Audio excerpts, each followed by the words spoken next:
umano si Vice President at Education Secretary Sara Duterte na harapin ang anumang akusasyon laban sa kanya, ngunit sa kondisyon na ito'y sa harap ng isang korte sa Pilipinas.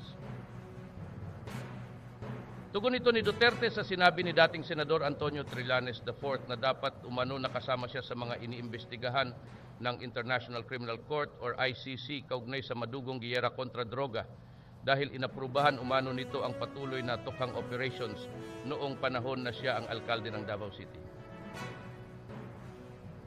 Naglabas ng pahayag sa kanyang social media page si Duterte nitong Martes, Enero 23, kung saan sinabi na kahit minsan ay hindi naiugnay ang kanyang pangalan sa umano'y Davao Death Squad or DDS.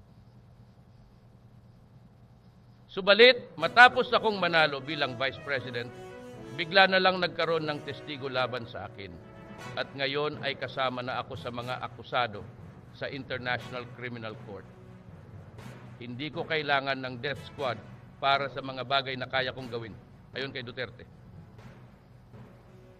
Ayon kay Duterte, nakahanda siyang harapin ang anumang akusasyon laban sa kanya. But I will only face any charge against me before a Filipino judge and only before a Filipino court.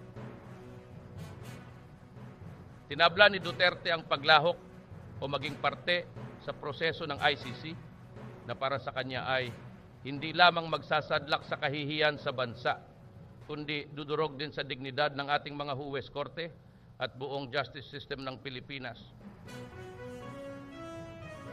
Nauna nang sinabi ni Trillanes na dapat mag-ingat ang administrasyon sa kampo ni Duterte